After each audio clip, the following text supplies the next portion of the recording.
Broadcasting live from the command center located in Jacksonville, Florida, this is Military Witnesses to UAP. I am your host, Shannon Scott. And backed by popular demand, located deep in the Missouri woods, my right-hand man, Rob Heatherly.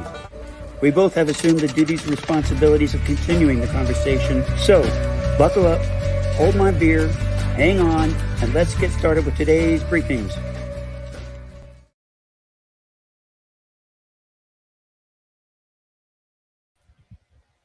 How you doing, Rob? Sound check, 1, 2, 3. Can you hear me okay? Can everybody in the chat hear me? 1, 2, 3, 3, 2, 1. What's that one dude on that one channel? Yeah, I can now. If you can hear me,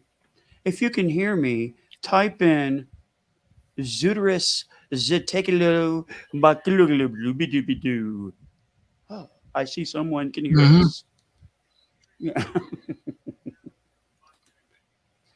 That's fine. Man, this is going to be an exciting. It doesn't look like it on my face. I'm tired. But we got a good show because we have exclusive video, fresh from someone who's protecting our borders, New Mexico area, and he's got some UAP UFO video. And what would you think about that video? You've seen it, Rob. On a scale of 1 to 10, 10 being these suckers are, they're just coming right off the Leroy and his crew are disembarking, and they're coming up to the microphones. What would you say? What say you? Is it Uh-oh.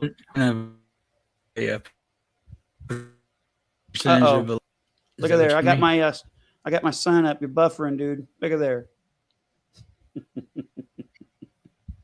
No. All right. Let's try it again. 1 second. Dang, you're buffering again. We'll just wait it out, Rob. We'll just wait it out. Sorry. No, God!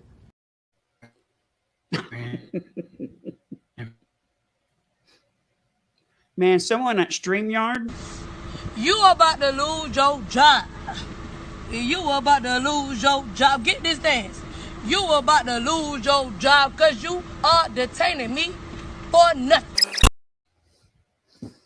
All right. Can you hear me now, Rob?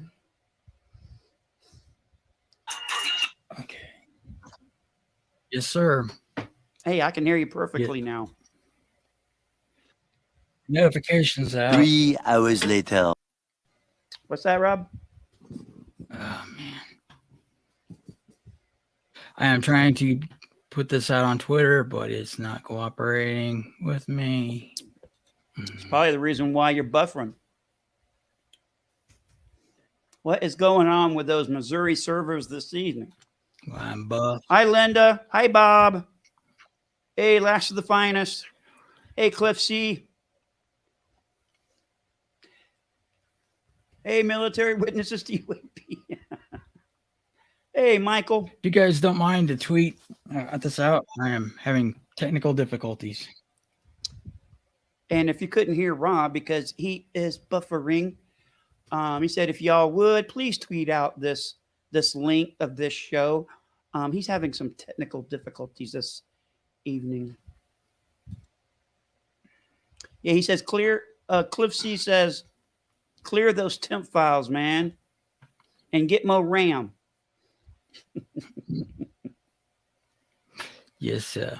Oh, Yeah, hi, Anna. Oh no. Oh, this is Let me close this hold on, let's see it.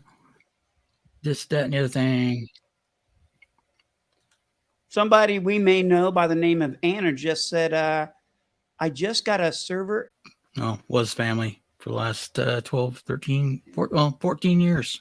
So, yeah, it was a little let upsetting, everybody know but, since you started it. Go ahead and start from the beginning and let everybody know, dude.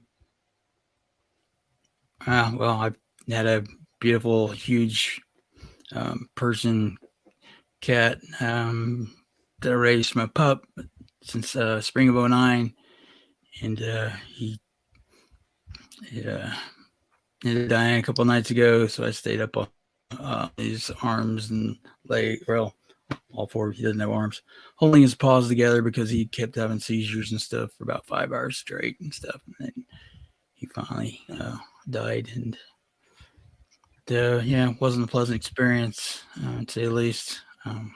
But that's life, that's death, and we grieve and we move forward. That's all I can do. So, sucks, but what do you do? I once told Rob many moons ago that if you are blessed with long life, then you must endure everyone you ever loved depart this life. Yeah.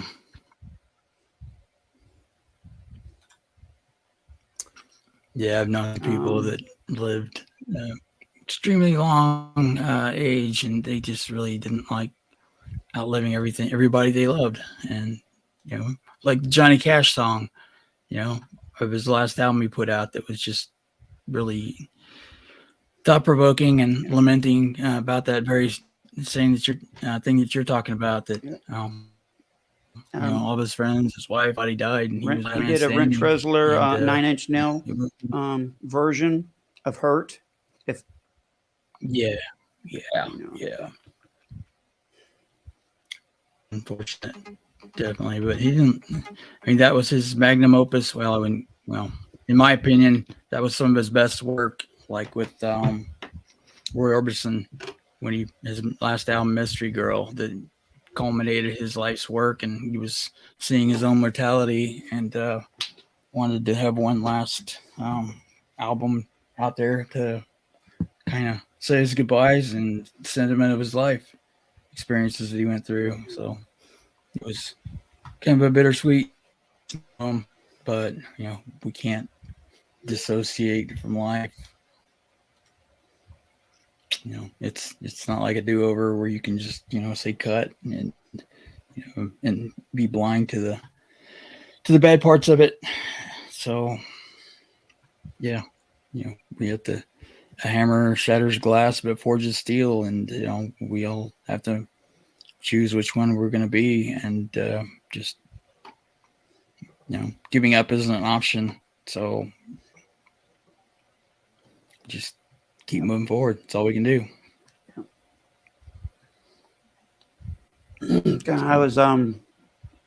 I was just hating it for you when you told me what was going on and all those hours that we were talking.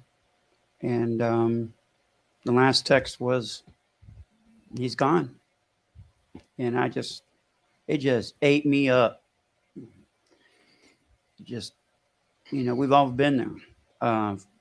For us animal lovers, for most of us, we've had a pet or two go.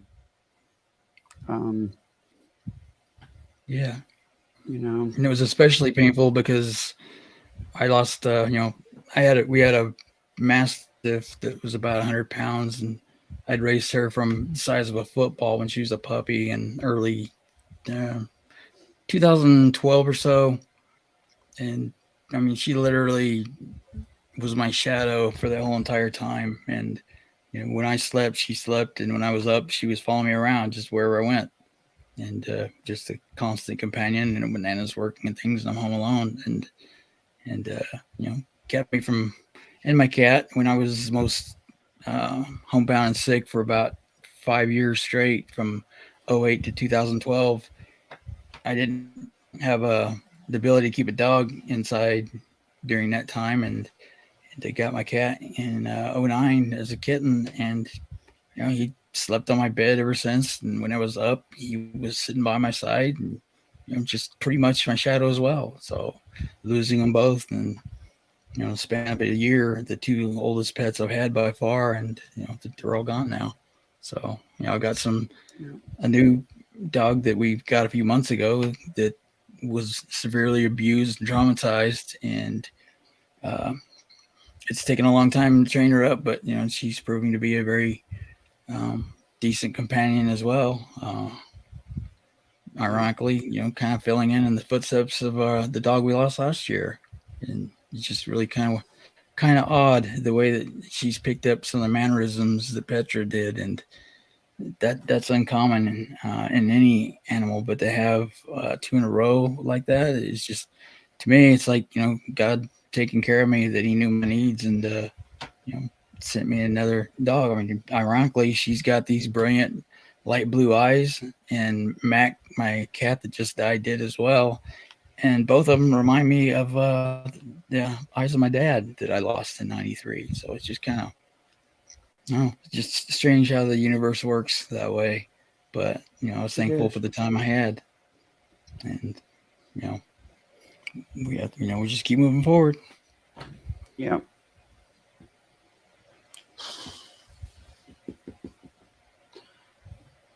So I need to get on another subject, man.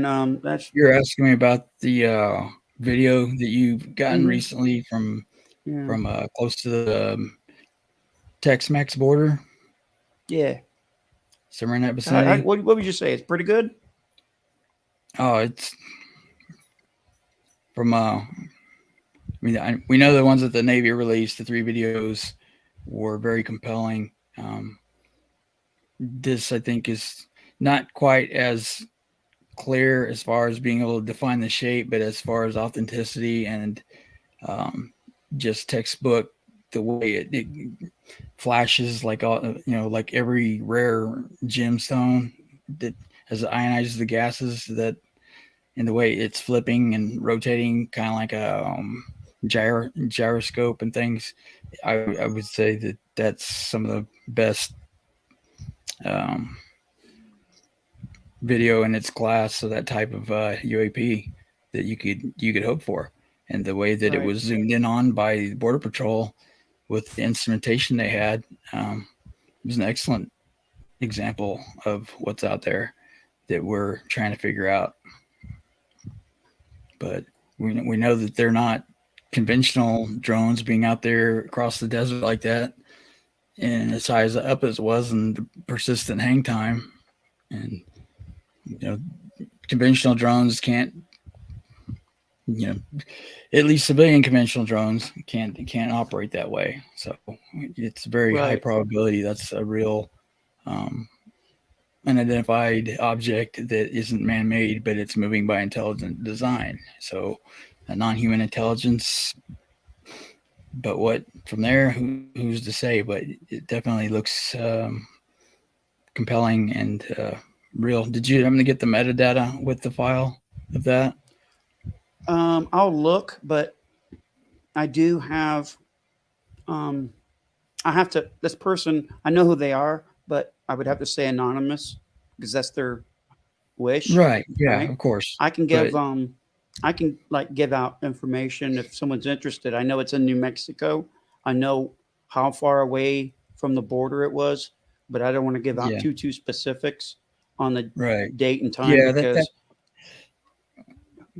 you can give out the relevant things that lend to its authenticity, and like if you do have the metadata that like we were talking about now, that's been suggested to us to have a type of witness protection program for veterans that want to give their testimony on observing UAP, kind of like what Ted Rowe does with NARCAP.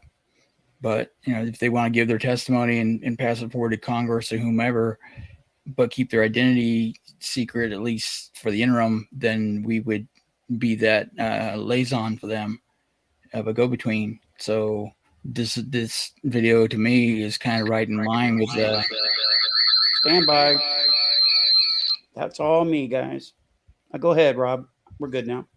I was saying that having this file is kind of right in line with what model that we're trying to create with the witness protection program of, like any other journalist, to protect their identity, because you have the legal right to do that for them, but that way they get their message out and still have a buffer of protection for them. So with the video, if you've got the metadata, you can redact the parts that might identify them personally, but the rest of it, you can prove the authenticity of the waters of everything contemporary with those findings that are real. they get lost in a sea of of fake videos. So moving forward with clean data that has multiple data points to authenticate it is the only way we're going to be able to approach this in a scientific and professional manner.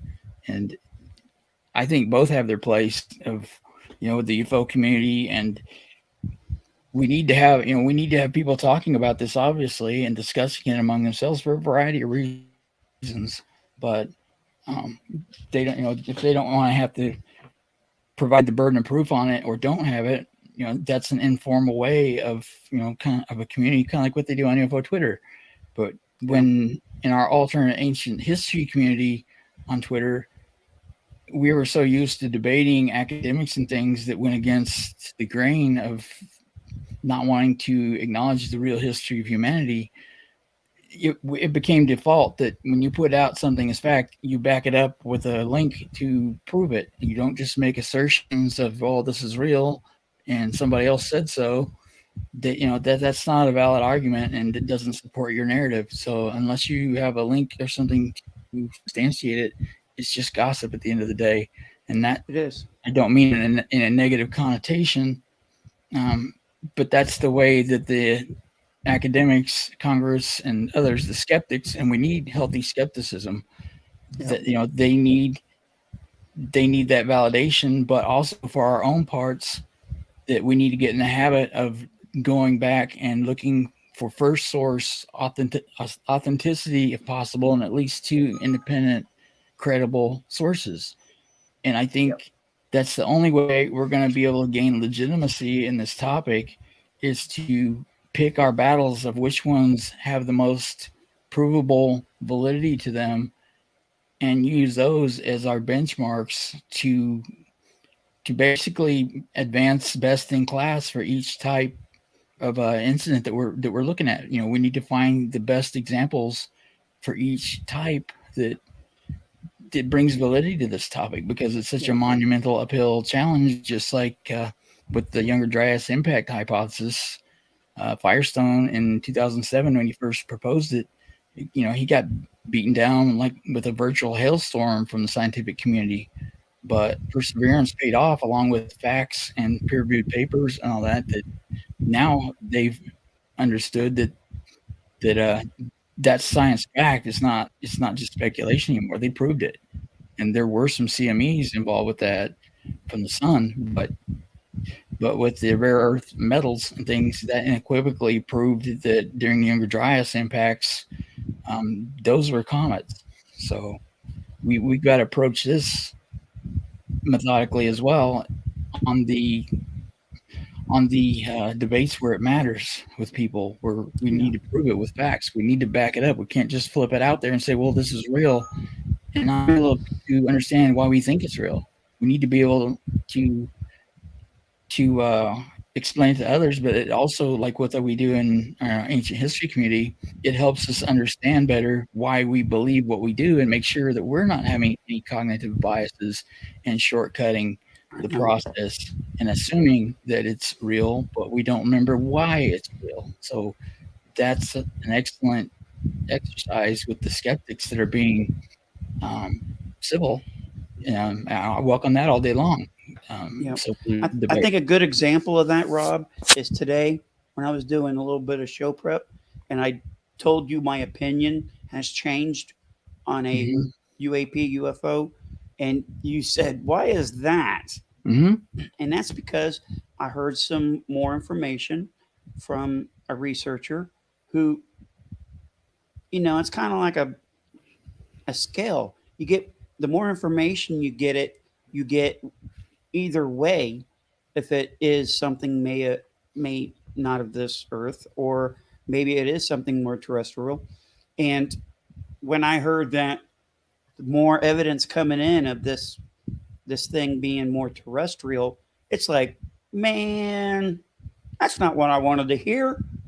Or let's Yeah. say if information came in about the Turkey UFO, right? That for some reason, all these images I have of Leroy, they're they're just they for some reason they're fake.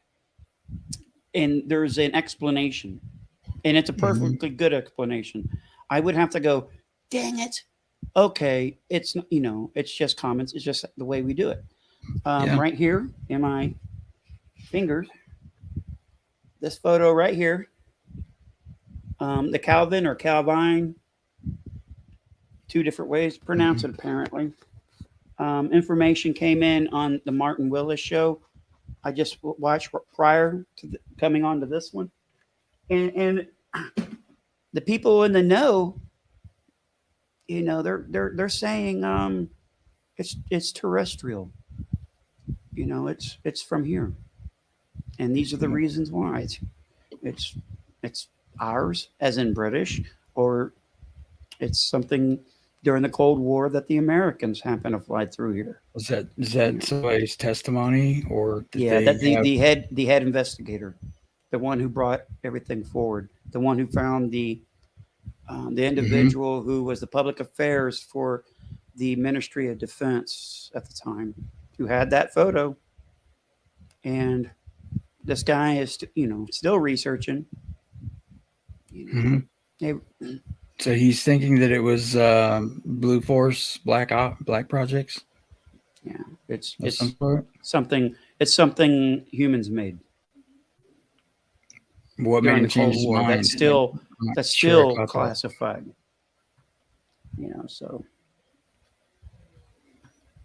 did he say what changed his mind? What the evidence was that it swayed him? just more research. I don't have a quote off the top of my head, but one of the things I wanted to do, Rob, and I was trying to set up to do it a little earlier. We had a little feedback issue. I'm going to see if I can do this real quick. In the green room is my phone. I've connected the phone to the show, and I want people to see the extension of my family. Breaking news, my family's at Disney, and I'm here, but that's okay. Stand by. Let me get myself out of here.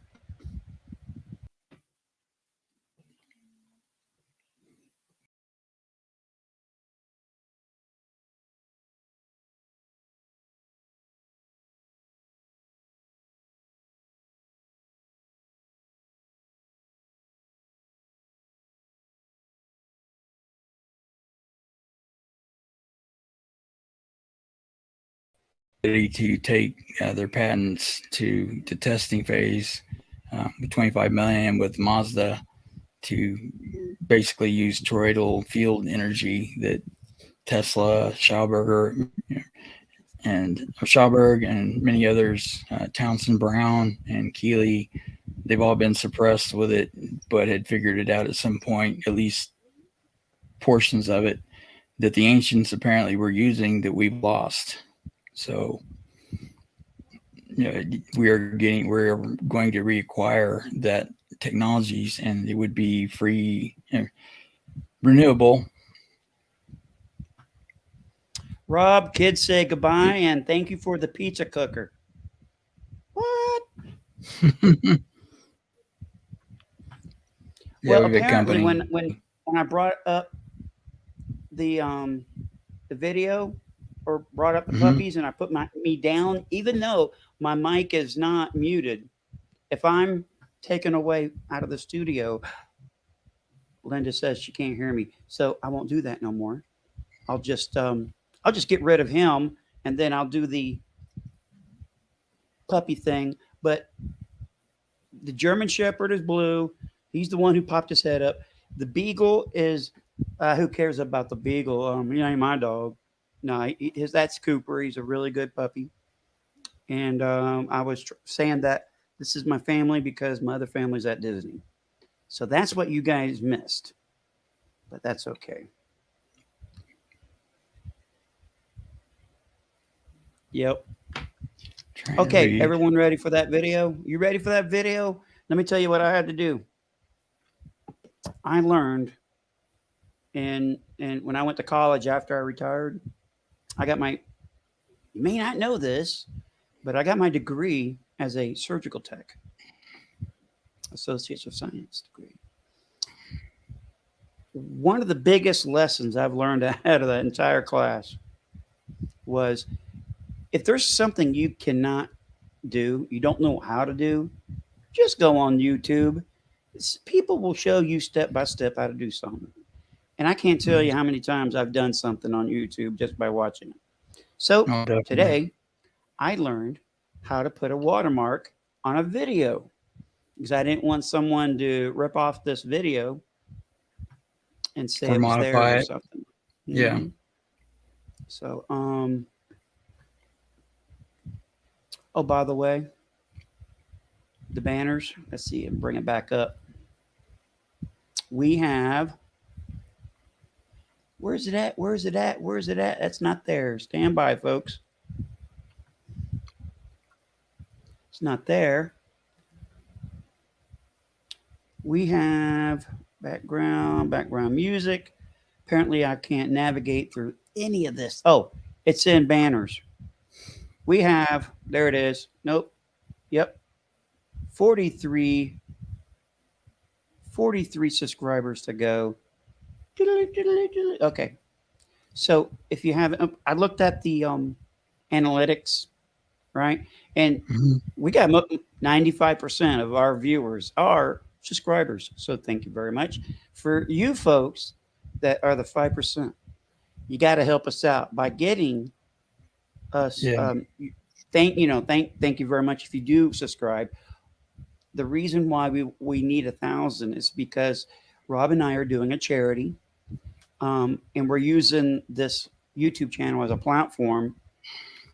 As soon as we monetize it by getting 1,000 viewers, 100%. Did y'all hear that? 100%, not 99.2, 100%. All the money, including the super chats, go to the and charity. we don't pay ourselves. It's all none of the money goes to Anna. Okay, volunteering. Thank you, Anna, but none of the money goes to you. Yep, it's Shannon Scott's annual Vets and Vets for Wounded Vets and Pets fundraiser. So, I guarantee you, I spent more money on this charity than I've ever received a penny, and I've spent a lot of money. Okay, so tomorrow evening, which is tomorrow is what, Thursday? Right. I don't remember at this point. I don't even know. What is today, folks? Today is Tuesday. Tomorrow is Wednesday. So Thursday, I'll be able to get a post office box, and then I'll be able to tell all you guys how much those patches are. See if I can bring up a patch here. Doodly, doodly, doot, doot. Right here, folks. Bam. That's the patch. And I don't have an updated photo. So you just, hey, that's the patch. There's going to, if you're a collector of this, that, and the others, there's going to be new patches and stickers and stuff coming along. So please collect them to have them all. And if you have them all, you win, right? So they're not going to be really expensive. They're probably going to be like $15. I'm going to guess $15, $5 for the materials and the shipping cost, and whatever's left goes toward the charity. So, well, look at there. All right, folks. Are we ready to show this video? Are y'all ready? One second. Yeah. Somebody was asking about good news on the report. I've heard rumors that it was sent back to be reprocessed because it wasn't good enough. So basically they were told to redo their paper and turn it back in again, which we'd rather wait for a quality paper than take another ambiguous report and then have to wait another year for a report to be generated from the same source again. So did you say rumor had it? Yeah. Sorry, I can't. I have Tourette's, man. I can't help myself. That's all right. But So that's the point. The UAP report coming out much later, huh? It must have been really screwed up. Like, dude, you yeah, didn't cover this. too You didn't generic. cover this. Is Lou done fighting? No, he's not done fighting at all. He said that when he was stepping out of the social media that he was going to be, that this is what he does, is disclosure and advancing this with anyone that'll lend an ear, basically. But the U.S. government, the DoD, United Nations, nothing's changed with that plan that they've set in motion in 2017 when he resigned with Chris Mellon on them. And that, just like with To the Stars Academy, that was a 2-year stint. It culminated in its fruition, and it was time to move into another phase of pushing for disclosure. So at this point, they've got the legislation on the books. They've got permanent groups that are being established to research non-human drones specifically. So if Congress didn't believe that non-human drones exist and that it's some of what we were observing, they wouldn't have made a permanent office to study it. They would have done what NASA did and say, well, we're going to throw a little money at it and look into the validity and see if there's anything there. And if not, and if there is, we'll form a permanent office. They didn't do that. They went ahead and formed a permanent office. And I think there's a bottleneck right now because a lot of people that want to testify are having to wait till the 2023 passes to get the immunity, amnesty, and the protections there from reprisals and stuff. So they're just biding their time. There's just really not anything that else they have to offer right now to come out. I mean, they've got, I'm sure, that there would be an infinite amount of nuanced details that can be told to the public, but we already know we're dealing with a non-human intelligence, and there's a lot of nations around the planet that's already verified that.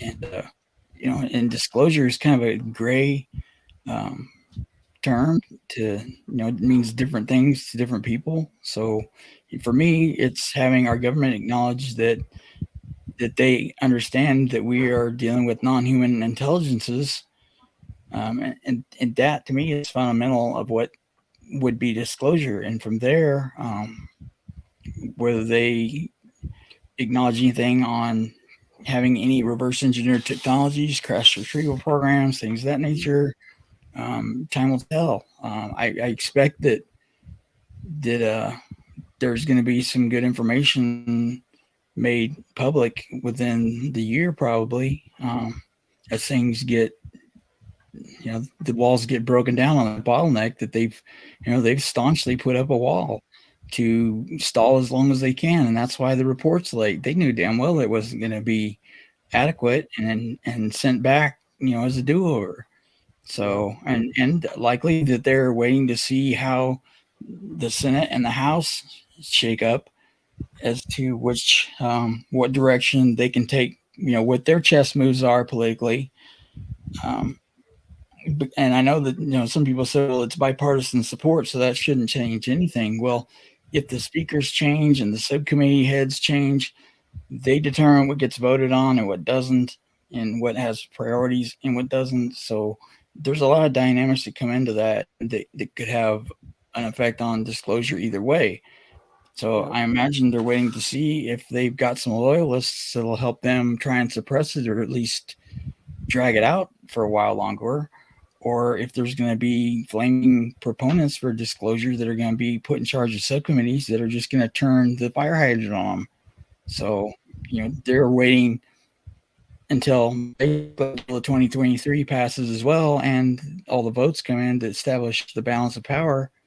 So we're just kind of in a holding pattern with that until it gets voted into law with 2023, and people start able to give their testimony. And when the report comes out, we're in a holding pattern until then, and we can, and I dare say, going back and watching Lunar videos and things, because people want more of them, you can watch his interviews, 10 times and still get new information out of it, because the rate that people absorb information is about 20% at a time of what you hear at any one setting. So if you hear a lecture, you're going to take in about 20% of it on average, and you're going to learn something new each time you listen to it, 5 or 10 times at least. So like me, it takes me 10 hours to watch a 1 hour interview with some people, because I keep stopping it, pausing it, writing down notes, and researching it in real time, going and looking up different facts that are laid out, and before I keep moving forward again. So, Shannon can tell you guys, it's an obsession to where it takes me a very long time to get through a video, because I spend a lot of time researching everything that's advanced. If there's facts to be pursued, I will stop and pursue it. Like with Randall on a 15-minute podcast sharing that detail about the toroidal energy, it took me hours to get through that, because I went and tried to find the slides that he had up and things which aren't publicly available yet, and more information on the technology. And I found that I've got probably 5 books on it already that has that listed in it of how that process works. So, this is just how I do things to make sure I am as accurate as possible from the data that we have on hand. So, anyway, if you want to show that video, I'm ready for that now. All right. So we have to build it up and everything. So before we watch it, excuse me, I have to mute my mic for one.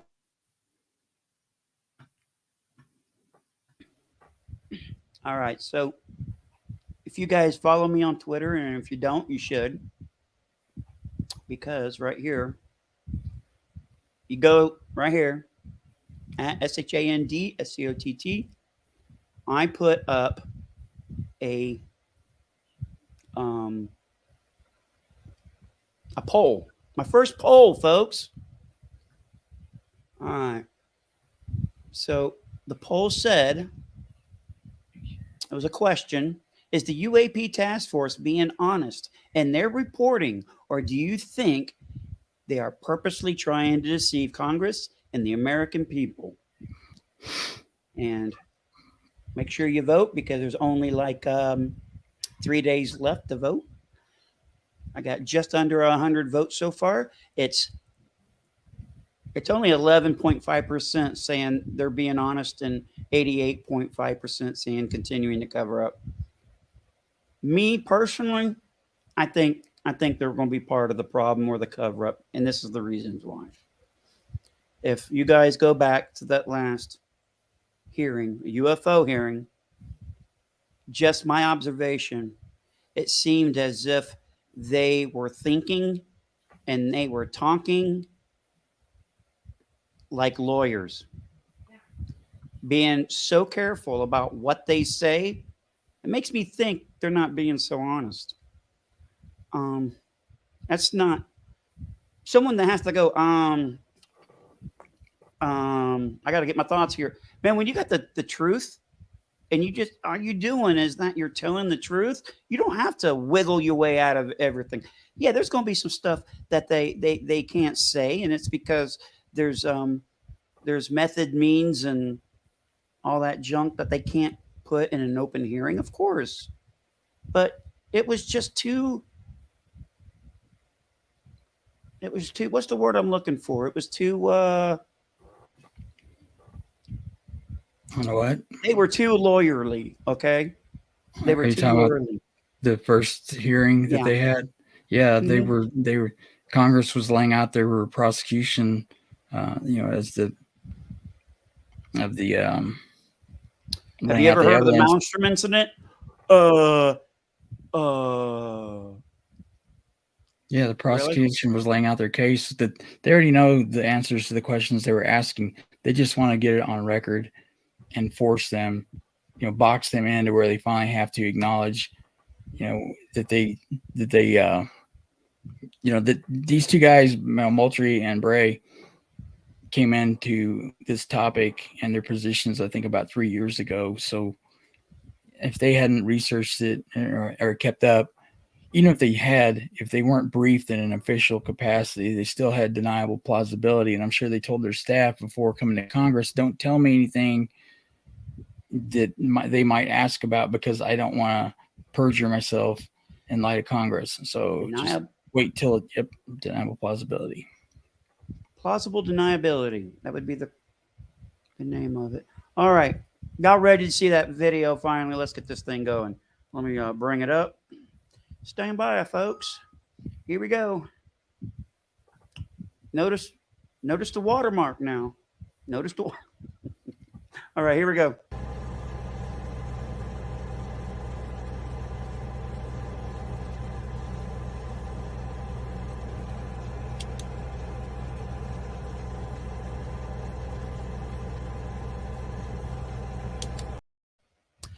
I didn't see a watermark in that, so I'm going to start over and get the one with the watermark on it. So stand by. Yeah, you do that. Man, I'm glad I had my my thing right there, but that's okay. Stand by, folks.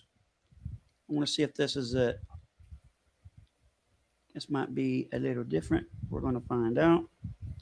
I didn't see my watermark. So that means I need to upload one. So stand by. Is this it? Nope, that's the turkey UFO one. Is this it? Stand by. I am sorry for delaying. Oh, I found it. So let me rename it so I know you're getting it. It's just called video, right? So let me delete this one here. Gone. All right. I got to come back into my studio here.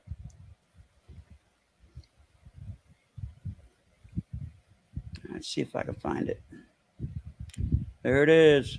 I got to convert it. So stand by. That's going to take a second. So what else is going on in the news, Rob? Somebody was writing that the rumor isn't true, according to Dean Johnson. Which rumor? I missed that. Was he talking about the report being sent back, or what? I know people get tired of hearing me say this, but I'm really having trouble reading and seeing. So I've got really bad eye strain. So forgive me if I'm not responding like I should be. See shit at the moment. So yeah, there's that, and I'm going to blow it up again and see if that works. All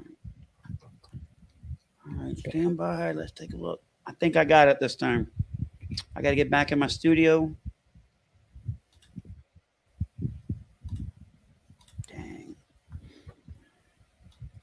See if that blew up any.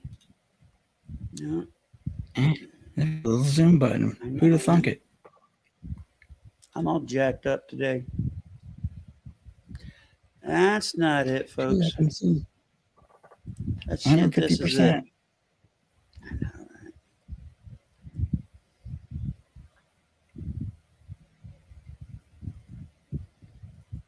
I worked so hard on that thing, man. You know, I'm just going to probably play it with my thing on the bottom. Yeah, I'm going to play it with a thing on the bottom. What thing? That thing. Y'all know what thing that is?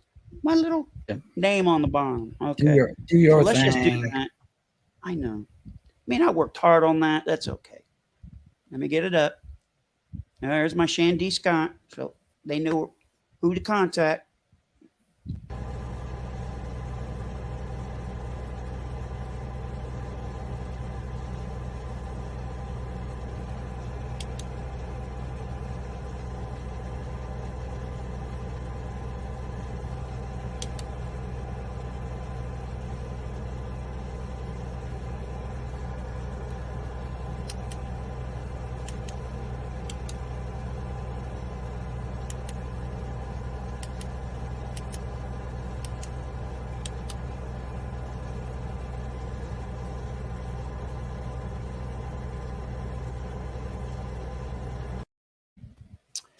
That is flare.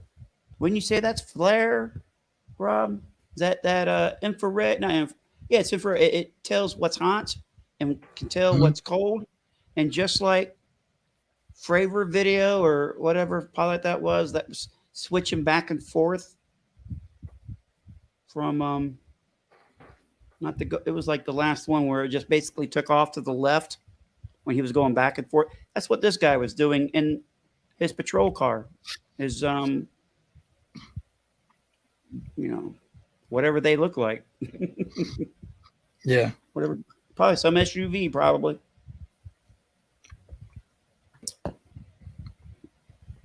Border Patrol works for Homeland Security, don't they? I think they're under the auspices of that still. I can't remember. Yeah. I remember at one point, Coast Guard, they work for Department of Transportation, and after 9/11, they switched it over to Homeland Security. All right, what did you guys think about the video?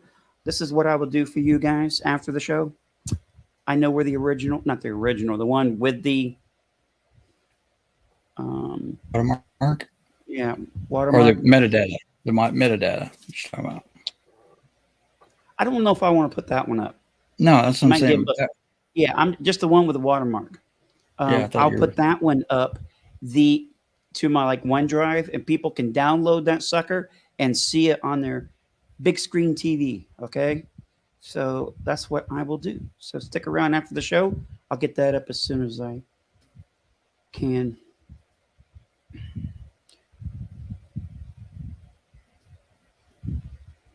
What else is going on in the news today, Rob?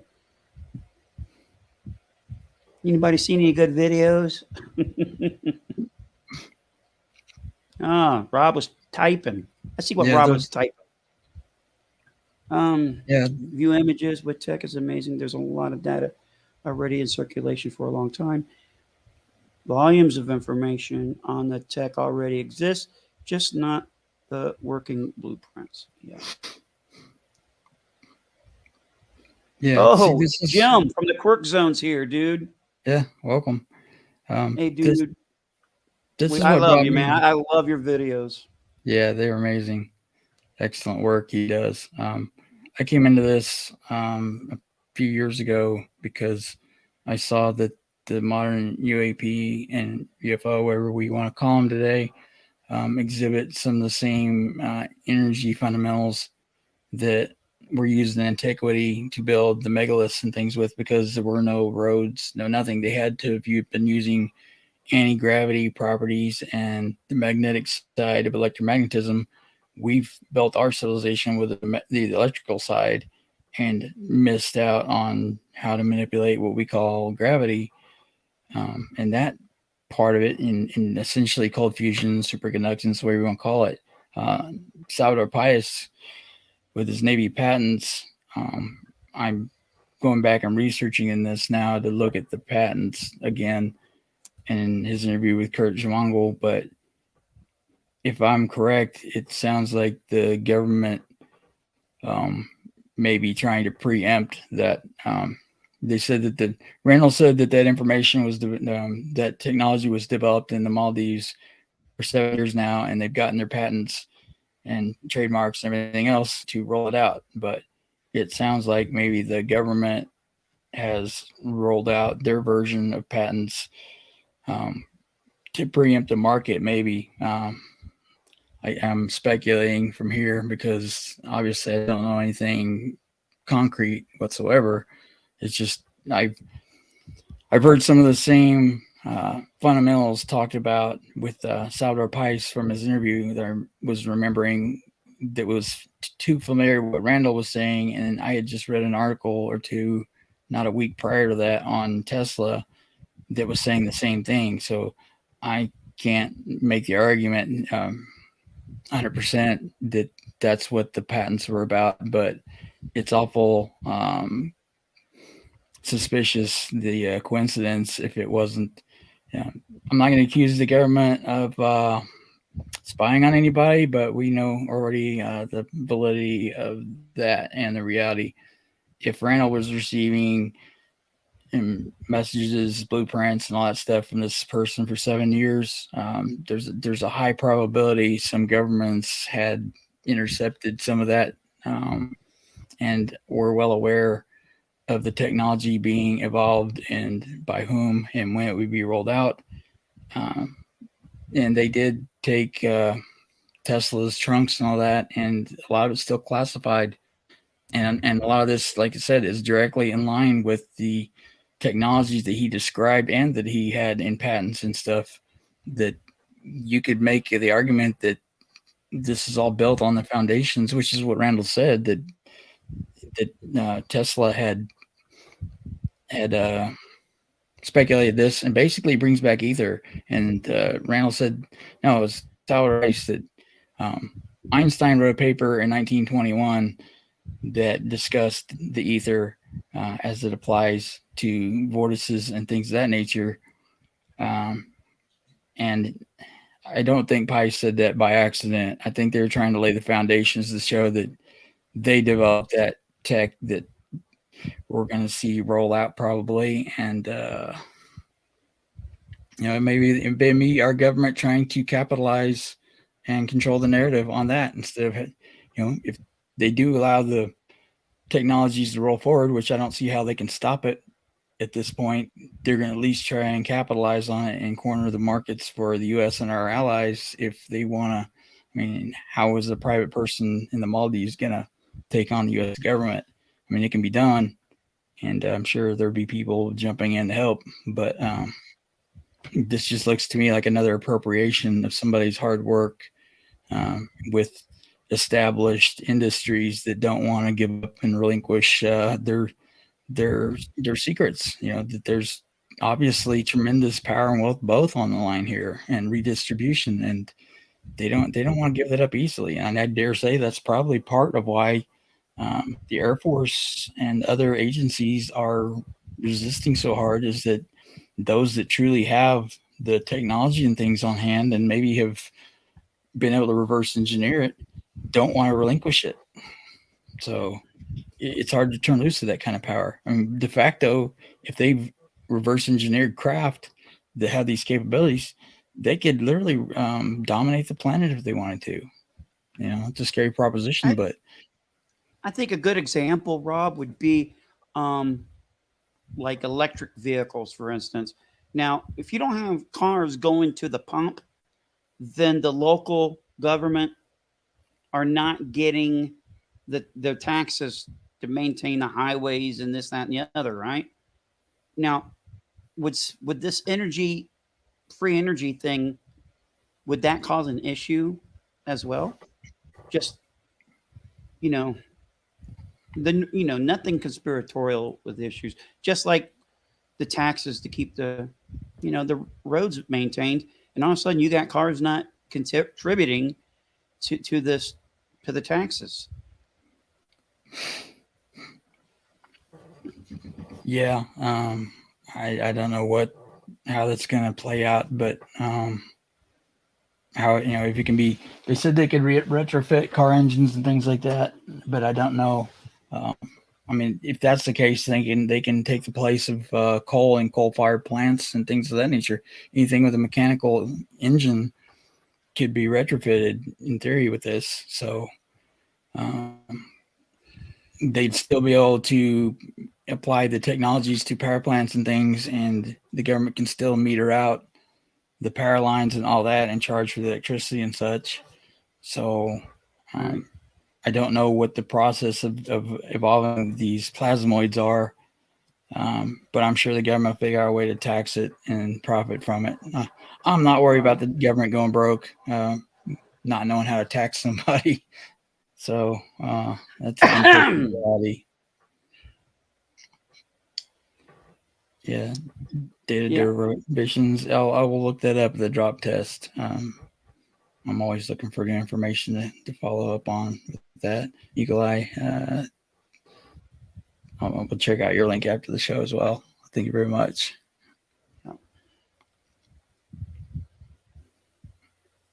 Very good. The paperwork to. I'm sorry, I'm having trouble reading.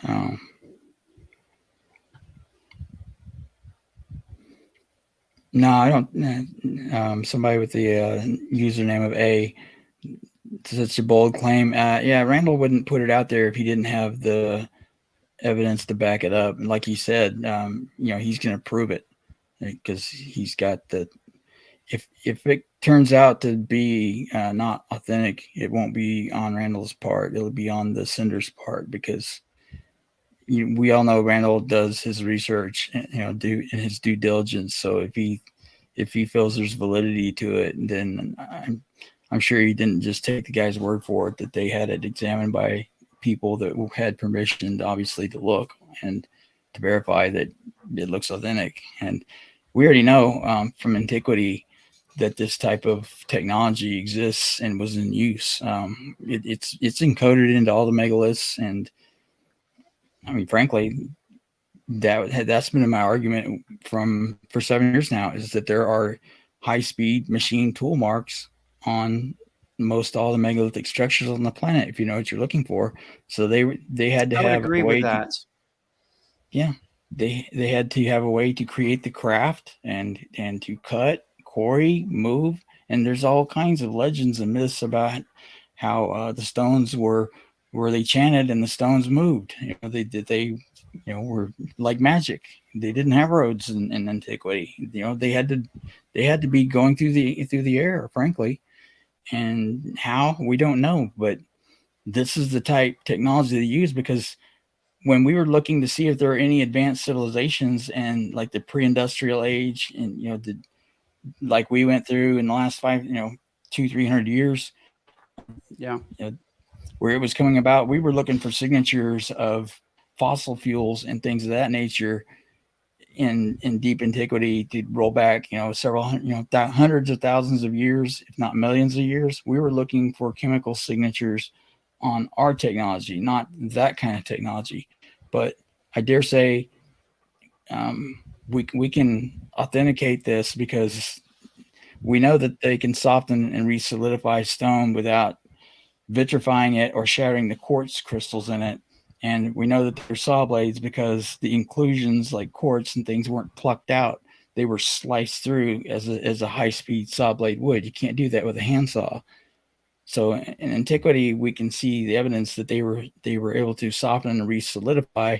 That was a mechanical process, not a chemical, because there are a couple examples with handprints in them that showed that they were able to basically finger paint in it at ambient temperatures while it was still plasticized and re-solidified. And with the cart ruts, there are some that go back over 3 million years because a fault line dislocated some of the tracks, and they were able to definitively date the earthquake in that strata layer to verify the age of the cart ruts, at least a minimum of it. And I know one of them, I remembering, was 3 million years ago.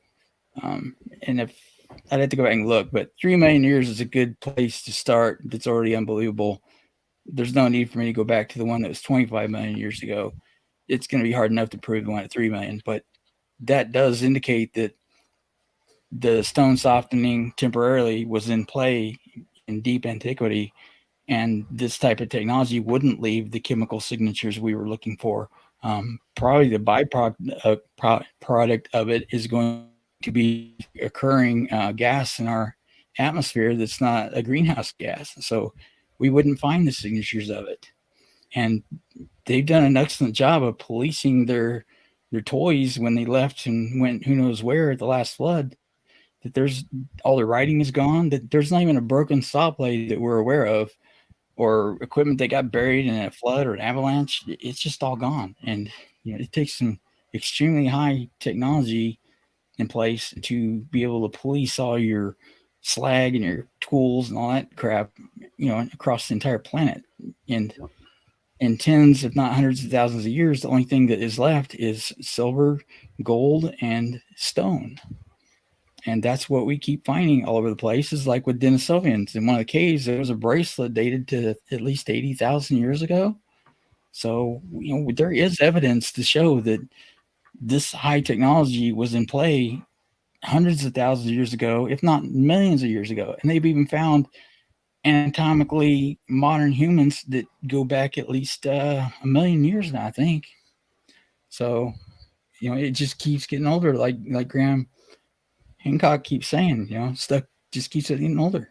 and the archaeoacoustical properties of megaliths they are finding that it's a near universal phenomena with almost every megalithic site has its own harmonic resonance that it vibrates at. So they well knew how to use frequency and vibration and and harness the technology to do what they did. And if Ganaya Sharia in Russia is true, there are some blocks in there that are like 16,000 tons each, and they're like almost 80 to 100 feet high up into the walls.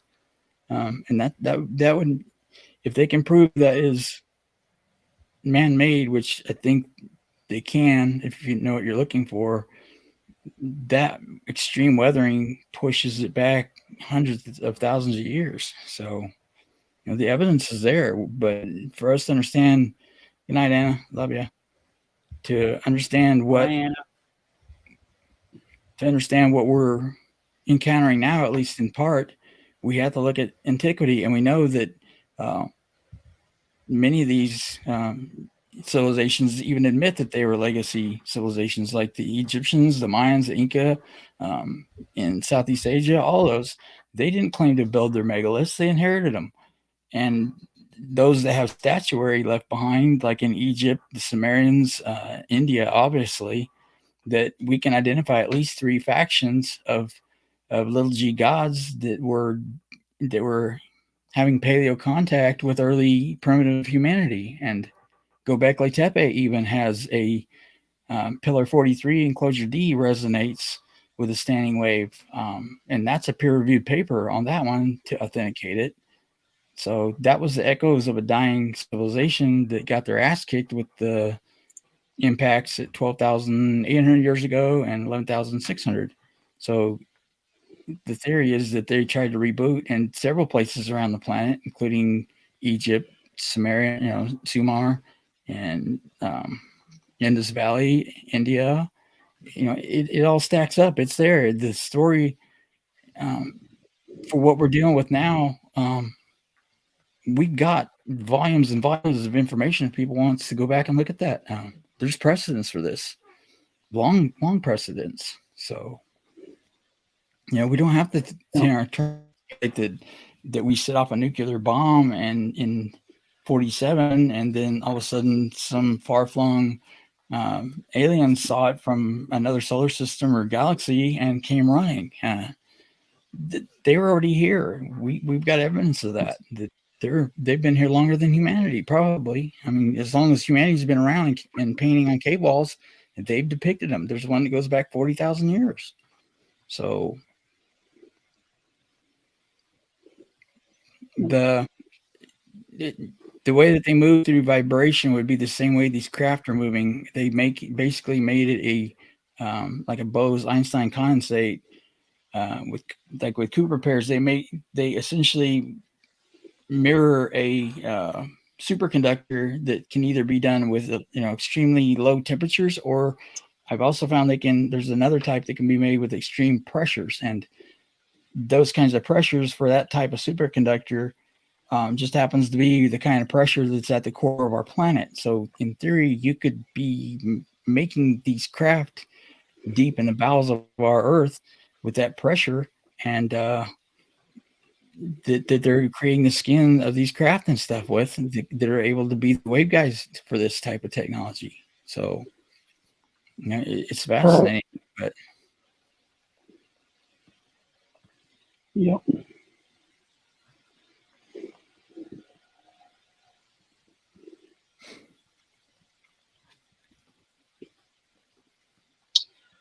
Got a question? Nope, where we did that one.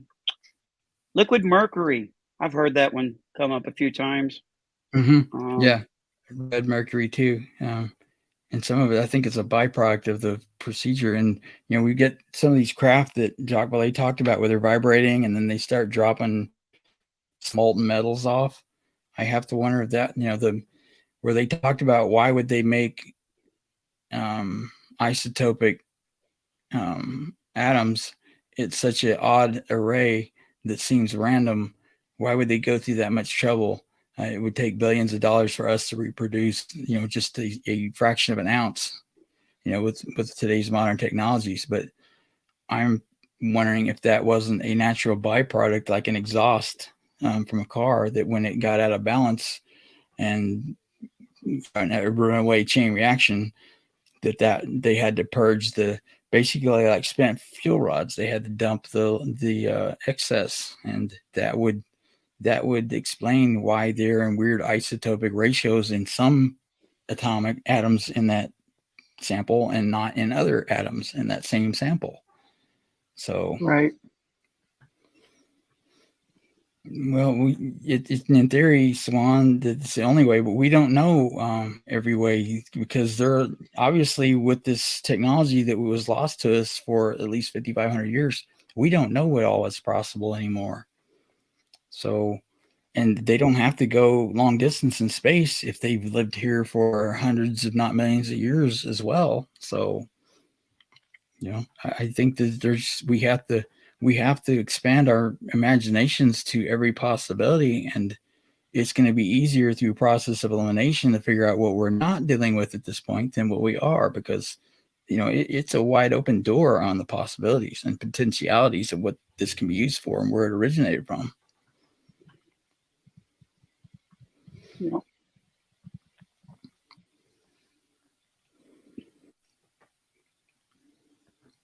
I got to show something real quick, Rob.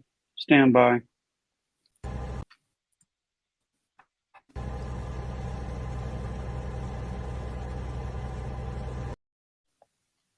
Man, I'm having technical difficulties today. I thought I was going to be slick and finally get my watermark.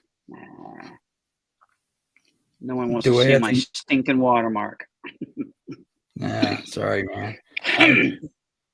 Before I got sidetracked on how they made the stones move, they were able to, like when people get in close proximity of a craft, they get enveloped into its local environment. They are able to push the superconductive properties into the stones and essentially align they basically turn the stones into a superconductor temporarily. That's how they can soften them. That's how they can move them, because when they apply that superconductance to it, it becomes like liquid helium, and it's just going to float up and be lighter than air. So they can apply, VIR of electronics, voltage, amplitude, and resistance. They can use that and control the flow and direction and the vectorization of it to, they have positive lift with it. They just, and evidently it's scale invariant, and the human mind, from the theory of this, is that, humans have the ability to manipulate that field and that type of energy through the substrate of the quantum consciousness that all mass is a part of. We're all quantum entangled with everything else. I defer back to the one electron universe theory that Wheeler and Feynman did as a thought experiment, not verbatim that it's a one electron that is all of it, but the ether in essence is inseparable, and that's why we can't quantify it yet. It's because it's like fish in water. It's all they know, and they don't know how to step outside of that and look back and realize what they're in. And it could be essentially like a wave the size of the known universe that you can't meter because it's too large to graph. It just, you can't quantify something that large. Yeah. It's like a single-celled organism, but it's the size of a galaxy. You can't parse it out. It's indivisible. So I think that, like with people wanting disclosure, I've been telling people to manage their expectations, because it may not be what they think it's going to look like. But I'm starting to think that the phenomena is not going. Our government would be better off doing it on our terms, for humanity, than waiting for the phenomena if it decides, which was what it looks like, that it's going to have disclosure of its own at some point. I'd rather our governments acknowledge it and allow us to make decisions from there rather than wait until something major manifests and then we have our oh shit moment and try to get on top of it. Quartz is a common property of all of the megalithic stones that were moved. So basically, if they're conductive, then that was a prerequisite for the stones. But they could put water in them too, and they can be a dielectric material that they can make into an electric. Because water without any impurities is dielectric as well. So they can turn anything into a magnet with that principle. Thanks, Eagle Eye. That's I appreciate it. I put a lot of time into learning this stuff and trying to share it with people. It's good to be recognized for what we do. Yeah, Shannon is a bloodhound extraordinaire on research and getting through the muck and identifying what's fact and fiction. So we make an excellent pair at research. You with me, Shannon? What? I think you're muted. No, I'm just kidding. Yeah, let the grown-ups talk. Meet your mic, Rob. Oh man, that's an inside story. I wish I could share with everybody. But One of these days. One of these days. It's funny. Oh man. Hey, so if you guys, anybody out there, prior military, maybe you're a border patrol agent, maybe you work for one of the 3 alphabet organizations out there, maybe you're a contractor and you're thinking, man, I got this great story, but I need anonymity. What do you think they should do, Rob? With what? They want to tell their story and have their anonymity. Don't make me say that word twice. Okay. I'm on a roll. Anonymity. Yeah. Basically, military witnesses to UAP we have a side hustle, and that's going to be another 501(c) whatever. It's going to be military witness protection program, and you don't have to be in the military to be part of the witness protection program. It's in order to get your story told to the right people, not through this means. It's through, like, I'll just say it, Congress. Like, there's a story you want to tell Congress, but you want to keep that word. Let us know, because we on a roll already. We got another meeting with one of our clients in order to go over some more detail with this individual. I know a mutual friend of ours wants to put another individual into this program. In fact, a lot of the ideas came from this one individual that shall remain nameless. In fact, I got to go back and copy and paste his idea about the military witness protection program, because it was spot on. And that's like, man, I need to say this shit as my own, right? So yeah, it's now it's not like you can just contact us and tell your story. No. You're going to have a background check of sorts by not us. Process. Yeah, we have a vetting process. However that is done, I really don't even want to know if they fly you, if they go to you. Y'all have a StreamYard conversation. Maybe it'll be on Signal. I don't know what the means is. Hey, my puppy. Wait a minute. My puppy wants to say hi. I guess not now. He's a little camera shy. Back on military witness protection program, vetting process, however they do it, I don't care. We just want to protect the individuals.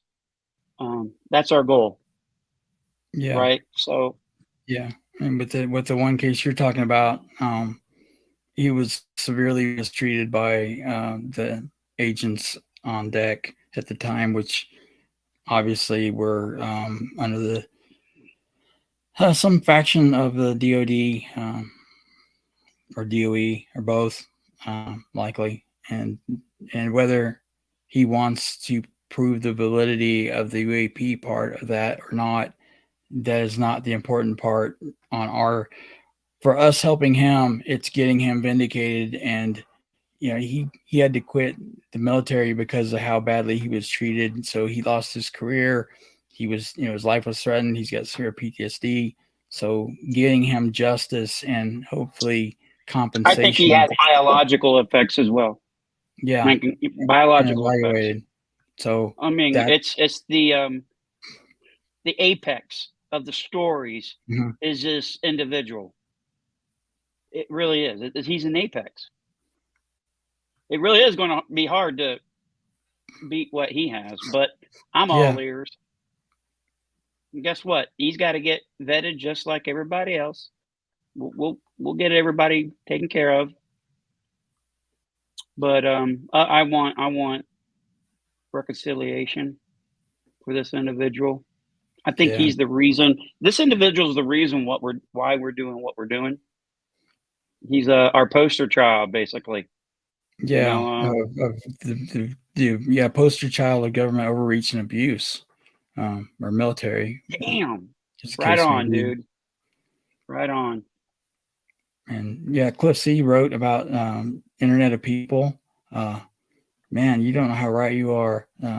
It's another thing I've been studying lately is water memory, to where water records an electromagnetic signature of every molecule or electromagnetic wave that has ever been propagated through that water medium, because our oceans basically have a record of every life form that was ever dipped into it and electromagnetic wave from its inception. If somebody or something knew how to parse that back out, they could reconstitute everything that had ever been in that water. They could rebuild it again, basically like teleportation. If the building blocks are there and they had the right frequency, they could repopulate and build it over again just from the sound waves and the fundamental building blocks of life, the enzymes and stuff. So You know the backstory of Assassin's Creed, Rob? The backstory of that? It's basically memories from past lives. Yeah. And it kind of reminds me of that. It's basically being able to mine that area in order to retrieve this information. And what Rob was trying to do is basically he's inspired to fix me. And he does research, and now he's on this water thing. And what he told me, if it's anything to be true to it, it's amazing. They proved it. It's science fact that the water holds the memory, and they can use that. The sound waves, basically, they could use it to replicate. They could take a sample of your lung tissues and push this frequency back at your lungs, and it would reconstitute the tissues like T cells and stem cells would. The technology, the fundamentals of it is there, that they can do that and reconstitute healthy tissue again. And I think they're on the cutting edge of cancer research with it as well. Like Michael Levin with his non-neurobioelectric research, I think he inadvertently stumbled onto the electromagnetic signature of single cells, where he's able to replicate it in mass with larger cells. But I don't think he understood the electromagnetic properties that are encoded in water, and you don't even have to have any of the DNA for it. Just the building blocks, the enzymes, and the right frequency arrangement array, and it'll reconstitute itself. It's a fascinating experiment, but it worked. And essentially, it's teleportation. They sent it over the internet and to another lab with a test tube, and they reconstituted the DNA strand that they the electromagnetic signature of. So, and that's where Eric Davis was talking about the summer before last of how the immune system holds a record of everything that a person ever encountered their whole life, of everything they ate, every illness, and I think Yep. every electromagnetic field as well. It becomes encoded into our immune system, is what Yeah. he's theorizing from what his lecture was that I listened to. And Yep. when it hit me when I watched that about water memory, that must be what he was basing his principle on.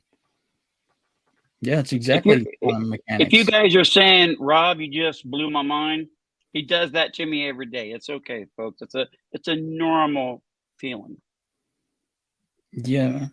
The ice crystals, that was a fascinating experiment too. They spoke pleasant words or even tones to water, and then they would freeze it, and what had positive words or tones, it manifested a beautiful symmetrical pattern. But the water that was yelled at and given negative energy towards it, when they froze it, it came out schizophrenic. That it was just, there was no structure to it. It was just random. It was just basically a mess. No structure and no crystal lattice whatsoever. It was just nothing. There was no structure whatsoever to it, because there was no harmony, and that's the basis of what the resonance is that Randall was talking about, where toroidal energy is that it uses harmonized vibrations as a standing wave. And if you don't have the harmony in the water molecules, then it's deharmonized, so it's not going to come out balanced. And the harmony is like when they showed that bridge, when the wind blew across it at just the right frequency that matched the vibration of the bridge's composite physical properties, it made the bridge collapse because it hit the right resonant frequency and it destroyed it. And that's exactly what this toroidal energy is replicated of doing. When it hits a certain pitch, you get that resonance, and you can, I don't understand it all, but they're able to mechanically manipulate the atomic structure temporarily that isn't through heat. It's a mechanical thing. And that's how the craft can pass through solid matter and not, and go transmedium and not destroy both, the craft and whatever surface they're hitting. They're essentially going through it like a BB through an open door. But its self recognizes what is self in its electromagnetic field, so it takes all of its stuff with it and passes through the stuff of the other electromagnetic field, because that isn't part of it, because it has its own overall electromagnetic signature, and it stays intact, so it can pass on through what seems like solid objects and not cause significant damage to either one. Mm-hmm. So, it gives me a nosebleed trying to figure all this out. But I take it one bite at a time and have to rest for a few days and go back at it again. It's just too fascinating to not stay up on it. Yep.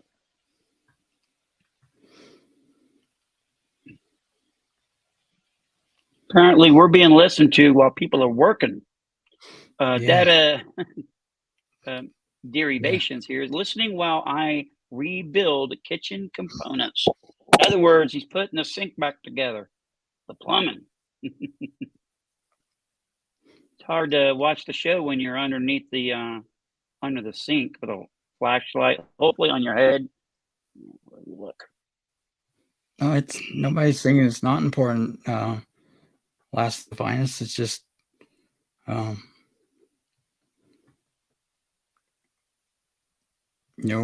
trying to pick cases that we have documentation that we can go on that are examples and category of what we're trying to prove.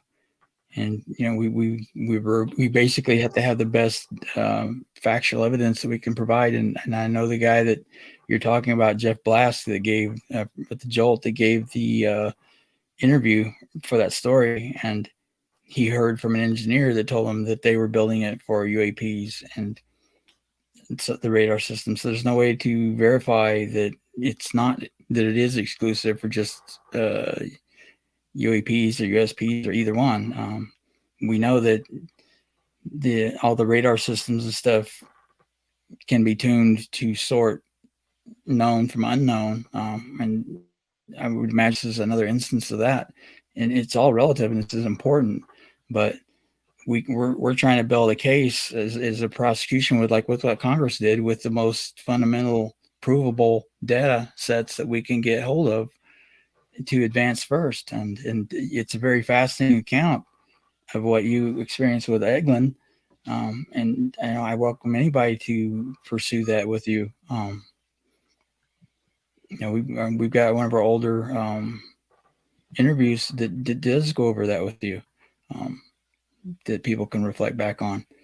But we're trying. People want to hear about what foundations we can build on with fact, as much fact as possible with this. So we're just trying to pick out the cases that lay up a good foundation, because there's so much skepticism and stuff to overcome. But we got to put our best forward with the best information with the limited amount of time and resources we have.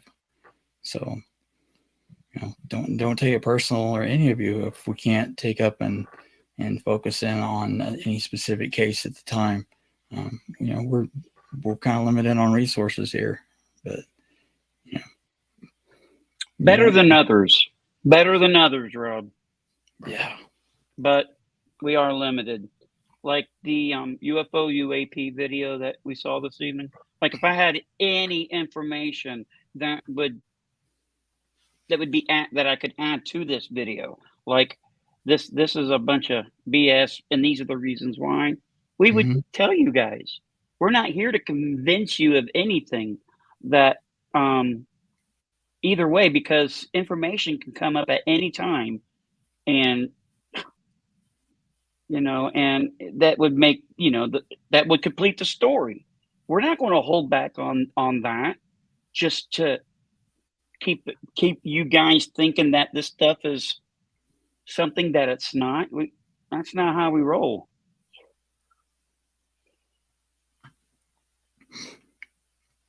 Yeah.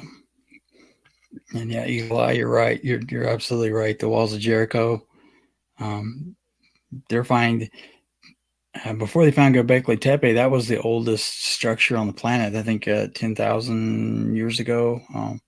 But I think they're going to find that Jericho was contemporary with Catahoyuk and Göbekli Tepe. And Göbekli Tepe is probably larger than the Great Pyramid in the amount of blocks in space, if they ever were to dig it out. But it's only one of many hills of buried, the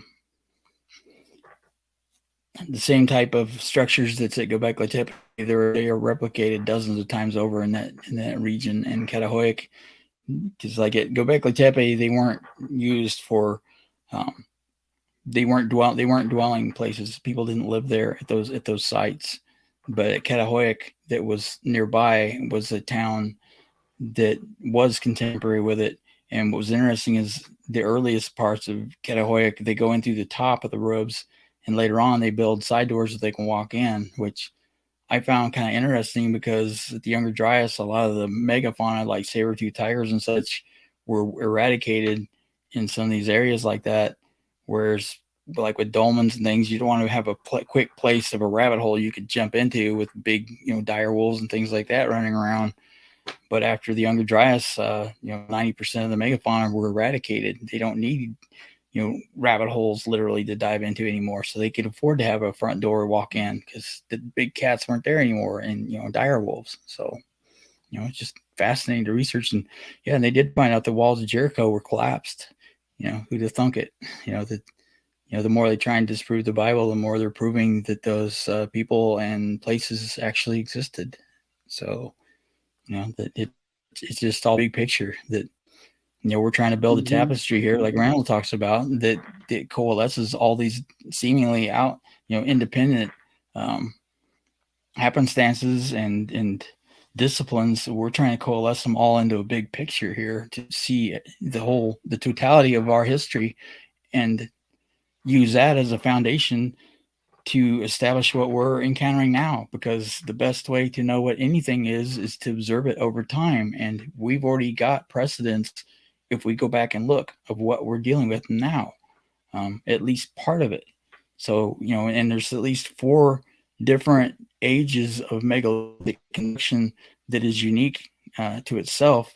And there are some examples of one built on top of the other. That's how we know what the timeline is of what came first. So there was probably at least 3 to 4 different epochs of megalithic construction in between global impactors that happen in an average of every 2 to 3,000 years. This is the last 5,000 years is the longest run humanity's had in at least 200,000 years of not being put back to the verge of extinction every 2 to 3,000 years. And I think that's what Randall, his newfound sense of urgency, I think is what he's seeing, is that we're getting ready to go through the Taurids meteorite streams for the next 5 to 10 years that has a higher potential of larger fragments of the comet remains, that we're going to be passing through a very busy arm of part of that orbit of the Taurids meteorite stream. We're going to be going through high density areas of that for the next 5 to 10 years. And that may be why he's thinking that this ancient energy and lost technology that he considers as the Holy Grail, why it may need to be revived again, and why it's being pushed into the human psyche and awareness now, is that it's needed to be fielded to adequately defend the planet with. So it's a fascinating proposition, but Randall didn't make that up in a vacuum. There's Manly P. Hall that talks about this process, alchemy,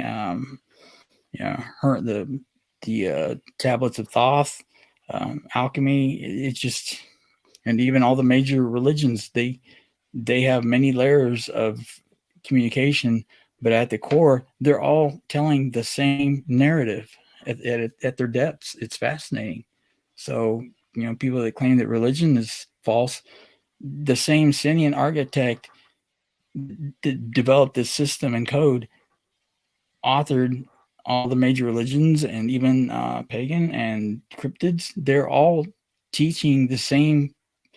They all have the same fundamental messages and hold parts of the puzzle that at the right time and age, they are brought back together again for humanity and the planet both, to serve a purpose. So we can rise to the challenge or be put back near the brink of extinction again. That's up to us. But I think we need to pay attention to people like Randall and Graham Hancock and the work that they're doing, because Graham has traveled the earth, and it's not just that he's a good orator and storyteller.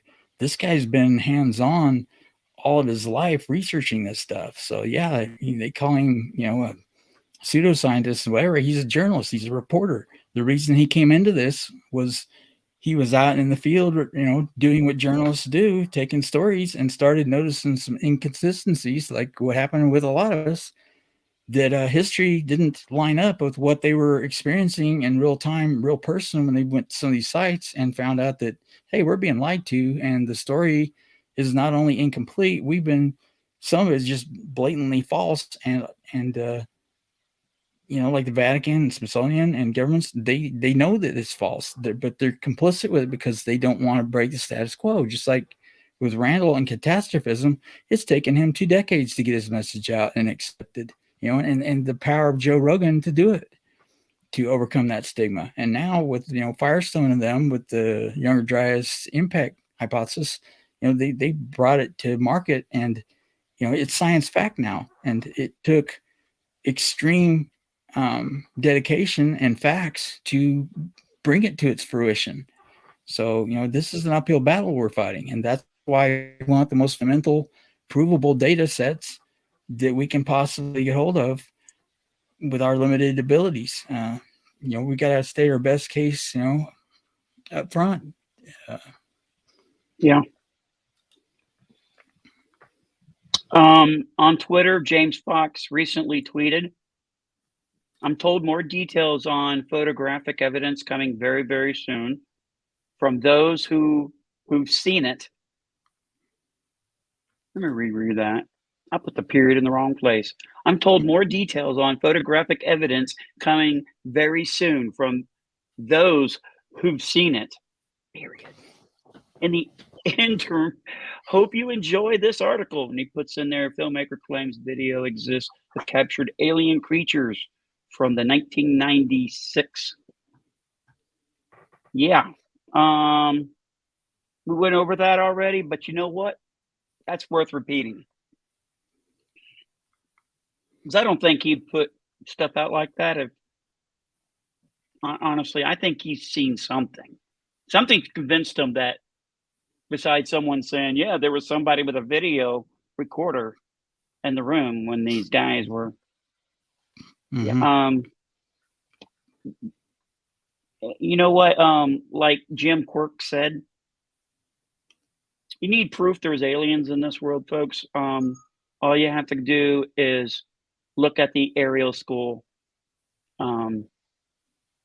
incident that happened. All those kids, all those kids, I think it was like 60 something kids, they saw this. It wasn't no puppet show, by the way, not a puppet show. And to this day, their story has remained the same. And they come across to me, those kids, as very intelligent young individuals. They speak not only with an English accent, they are very articulate. I was nowhere near that level at that age. I was a dumbass, making bad decisions. And these kids are on another level. Yeah, the Ariel School, and there was another one in Australia that I can't remember the name of at the moment, but there's also one in China, and I think one in UK as well, school landing. So there's more. There's more. We thought that was an isolated incident at first, but at least with the two, but it's not. And I know of at least 4 now that multiple children saw a craft land, in close proximity. It's just Australia is so hell bent on not having the status quo disrupted. They even had some sites like Stonehenge that they bulldozed. They just took it out when it started getting attention. They eradicated it, and the people that were at the school sighting down there, they threatened to put in prison and pull their, take their licenses away, get them fired, have them institutionalized, whatever it took. And some they did institutionalize and put in prison. Yeah, they said if you say anything, we're going to have to report you're drunk and teaching our kids, and you have an alcohol. So that's threatening. And this is going on with multiple nations. Obviously, we're not the only ones that threaten. Yeah. Australia does it too. UK does it too. Wherever this incident in Virginia, South America, them too. Their government was not good. Well, the government and the military was threatening folks. So, yeah, and they're still trying to stop disclosure and intimidating people. I mean, look at the reprisals against Lou and people he knows and things like that. It's far from over. The battle for disclosure and to bring witnesses forward that, when they see other people getting intimidated and harassed, then they have hesitancy, and I don't blame them. When their careers and stuff are on the line and their family, that's a tough call to be made. If people are independent and able to do that and absorb the risks, then, like us, we're retired and, they can't call our employer and get us fired. So, we're fortunate enough to have that, that little bit of immunity there. Not to say that they couldn't figure out in other ways to jam us up, like burning up our computers and such, but, Yeah, we learned there's keywords. aren't there? Yeah. Rob, Yeah. there's keywords, Trigger words. trigger Mhm. words. We might as well say good night, folks, and just Mhm. pop out the Yep. trigger words, and they'll sign us Yep. off. So Yep. Yeah. Yeah. Trigger words to the Air Force. They don't learn BOE. Yeah. There's certain words they don't like. And Mhm. I there and there's a lot of people that worked in some of these programs that were, I'm sure, threatened, like to within, their family, not just them, but their families' lives, like our witness from Peru, um, that are just wanting to testify and get the protection and immunity because they want, they're like our witness. They want retribution and compensation for Yep. the the sheer terrorizing that they received, for just trying to do their job. It's unfortunate.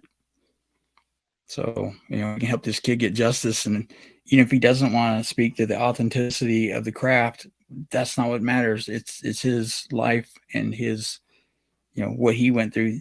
It's his trauma that matters, not his sighting. So we're not just taking him along because we like his sighting of the UAPs. We want that aspect of the story. It's him as a person that matters first and foremost. And we could give zero uh, blank about the UFO aspect of it at this point. Um, he just, his life was basically ruined, like Kevin Day's, because of the way he was treated afterwards. And people like them, there are countless people out there. And look at the weird deaths that Kit Green researched that that Gary Nolan inherited. The 100 cases of close proximity, electromagnetic radiation damage. 25 of those people died. They've got families that weren't being compensated, duly, and they weren't. I would dare say that the troops that were irradiated weren't warned ahead of time of the dangers because technically UFOs don't exist. It's got to be terrestrial craft, right? So Mhm. go on up and pick up that junk and knock on the door and see somebody's home and you know, spin the wheel and win a prize. Yep.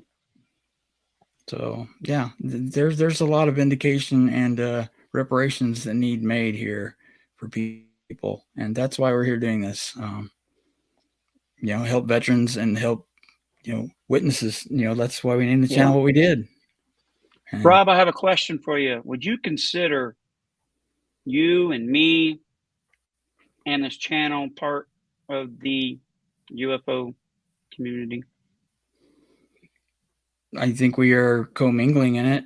I think we wear many hats. I Yeah. wouldn't use that as a defining label, but it's one of the things that we do. It's not who we are, but Yeah. we are our I'm just, brother's keepers, and we look yep. after our own first and foremost. Veterans and non-veterans alike. It's people that matter, not the things, and not disclosure is secondary to me. Then for the people's lives that have been affected, that's what matters. And when the truth comes out, there's going to be a lot of anxious people that need to know how to cope with this, and I'm sure that the government's not going to have the adequate resources out in front to help people cope with it. And that's part of what I got into this for in the first place, was recognizing that, oh crap, when this breaks out into the mainstream media and a large enough percentage of the population finds out that this is true, there's going to be a lot of overly anxious people seeking answers and help, and it's not going to be there through conventional channels. And Yep. people like Ted Rowe have already started building mental health organizations, volunteer networks to help catch these people that are having problems with coping. And rightly so. He was an experiencer himself. So, he damn well knows what they go through. He's one of them. So,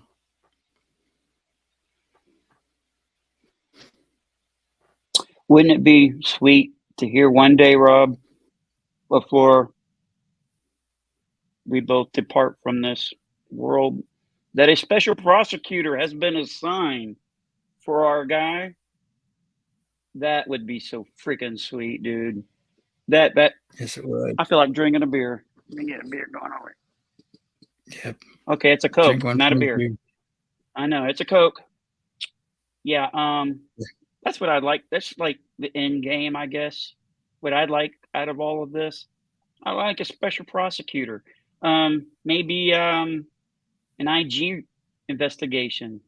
Something needs to come out of all of this, Yeah. and I don't think this will be all in vain. We'll get somewhere with this. 'Cause I know there's people right now that are behind the scenes, and they could be possibly watching the show right now that Mhm. have they have our back and they support us. Yes. And And we're doing our best to support them glory, as well. man, glory. Woo! I get chill Mhm. bumps thinking about it, Yeah. Eli and I was do thank them for their support. Go ahead, Rob. definitely. I was just gonna say I was looking back through the chat real quick, and Eli had made a comment about the roof access protection from animals. If there was a mass extinction, the predators would be able to, yeah. But in the North America, in the American continent down to halfway through Peru and over to most of Western Europe is the black mat layer and megafauna. Anything over 100 pounds, basically, including humans, was killed off that didn't immediately get shelter. So there was this great die off because it takes at least 5,000 to keep a viable herd, and they were diffused down to so few numbers that did survive the initial. Because with the impact of the Younger Dryas before the floods, there was a mass incineration that created the black mat layer, and it burned everything literally to the ground, scorched earth from the American continent clear down to Peru, halfway through there, and Western Europe. All of that was set ablaze and burnt to the ground, scorched earth, and everything it couldn't get cover was incinerated. So humans, all that went away, and that's why anything over about 100 pounds that couldn't get cover real quick didn't keep enough viable population density up to survive on.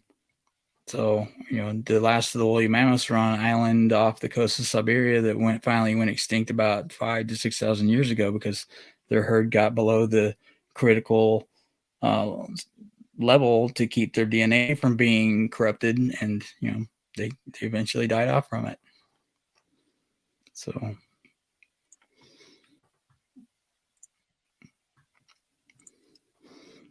anyway,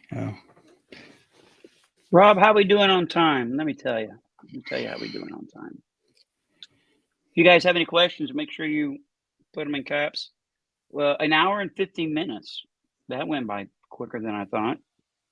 yeah, I'm getting So smoked. you're getting burned, man. You're getting burned out. Yeah, my headache wasn't great when we started, and it's kind of slamming man. again now. So, Hey, if you ever want to take it, I know Jim would love to come back. I would love to have Jim. Get rid of Rob. Let's get Jim Quirk back on the show again. The most requested co-host we have ever had. Yeah, that's funny. Yeah, I would like to do a show with him again. First time I was on for the last one. Eagle Eye wrote that it sounds like a micronova. There is no such thing as a micronova. Suspicious observers are a bunch of hacks, but they did what they describe as a micronova can only take place with a white dwarf with a companion star where it can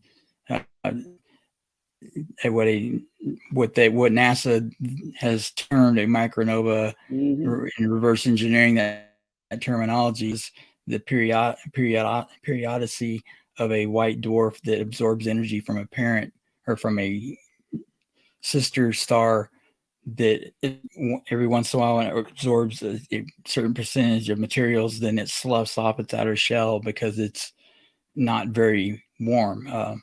Suns like ours are basically too damn hot, and they don't have a shell. They're plasma, so they eject electromagnetic high heat particulates subatomic. So yeah, Eagle Eye, you gotta really be. I would defer to NASA rather than a washed up guy that couldn't pass their exam. just my thoughts. He's an excellent marketer, extraordinaire. He does a hell of a job marketing, but when somebody sells the catastrophism that the end is nigh, and in 2042 we're gonna have a micronova event and the world's gonna be decimated, but I happen to buy a bunch of property in Colorado and I will lease you a lot for $50,000 to $250,000 if you want to survive it, and buy my app for $5.99 a month, and I'll give you space weather every day, which the sun really doesn't affect the Earth's climate on our local weather, day-to-day weather systems over the span of time. With the solar cycles, it affects it, but not our daily weather. It can't do that. But NASA has articles on that. So yeah, and that's what I warn people about. They're propagating the fear, and then they're selling a solution to it, and that's unethical to me. That's what angers me about suspicious observers. They're manufacturing a crisis, getting people panicked, and then selling them a solution. That's unconscionable to me. That's a business model, Rob. Yeah, it is. But making, yelling fire in a crowded theater and then selling them, a pass to get out the door, it's not cool. They're creating a lot of anxiety among people that believe it, that, that we're going to, this is going to hit in 2042. And boy, I wish I could afford $50,000 for a lot on their ranch, which just happens to be one of the only spots on the planet that's going to survive this catastrophe. Imagine that. Yeah, I don't like it. I don't like anybody being put in fear like that, especially when it's not the truth. They're not. If it was an honest mistake, that'd be one thing, but it's not. They're making it up. So, and not to say that there isn't CMEs and dangerous from that, but there's just no way to plot it out yet. We don't have enough data to know what the cyclic nature of it is yet. With those high CME events like that, what happened with Carrington and things. So, it's definitely, and we do know that comets, when they go perihelion around the sun, elicit huge electromagnetic discharge and CME events. So, with the Younger Dryas, it was probably both a comet and CME from the sun because of the size of it. So, yeah. Anyway, get me out of here before I start bleeding. All right, before we go, I just wanted to share a quick story. Let me get a word in edgewise, Rob. On the December 12th, will be 10 years since the incident at Sandy Hook. I just wanted to tell you that date, to me, is 10 years ago on that date is when I decided that my life has to be different when it comes to what goes into these years. If you watch NBC or CBS or ABC or whatever your cable channel is, and you was addicted to the news as much as I was, I started to notice that my anxiety went straight up. And when Sandy Hook happened, I said, I can't do this no more. I know as soon as I heard what happened, I didn't want to watch the news that night. Because first of all, I already know what happened. And two is that they're going to be messing with my anxiety. So what I've been doing for the last 10 years is I'm very cautious about what goes into my ears. And let me tell you, my anxiety has been so much better. I'm not putting my head in the sand. I still have important information that comes to me, and I have it vetted basically before it does so. But that's just me, and I just wanted to share that with you guys. That if you get caught up in the news as much as I was, that the beginning, like, this is a special announcement, breaking news, and then they have the orchestra going. They start, oh my God, I gotta go. Man, it'll start messing with you. All right, so just notice what it's doing to you. I'm not saying my solution is what yours should be. Just take note of it and make adjustments. That's all. All right, Rob. I got to get my Corsair over here. Okay. So, what do we got planned for tomorrow? Nothing. No, I'm sure. We'll come up with something. Yeah, we'll make stuff up, man. We'll just make shit up. That's right. Okay. That's right. Tomorrow I'll get a post office box and then I'll be able to sign those bad boys. Okay. Tim, UFO man, I need your address. Hook me up. No, Leroy, I don't need your address. We got these. We'll be able to finally send them out as soon as I get a post office box, because there's crazy folk out there. They'd be hunting me down if I gave out my address, right? Yeah, and I had to hunt them down. Man, it's good to know that Rob's in my corner. So that's what we got coming up soon. If I get any more cool UFO videos from you folks or my contacts, I'll make sure I do a really good job of putting my watermark on it, and I will be able to present that in a better fashion than I did today. All right. Any last thoughts there, Rob? No, I appreciate everybody that came out tonight, and hope you guys real soon. Yeah, over a dozen. Super 5. Over a dozen. If it was just Rob and I, we'd be doing this anyways. You know, we talk all day. What, you think we talk to each other on the phone a lot, or through certain applications a lot? Yeah. Probably more than my own spouse. She says, "Who's that on the phone?" My girlfriend. Yeah, we got a lot to talk about.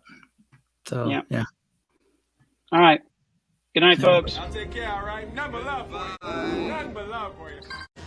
You think they have any clue what's about to happen to them? Oh, not a chance in hell. Good night.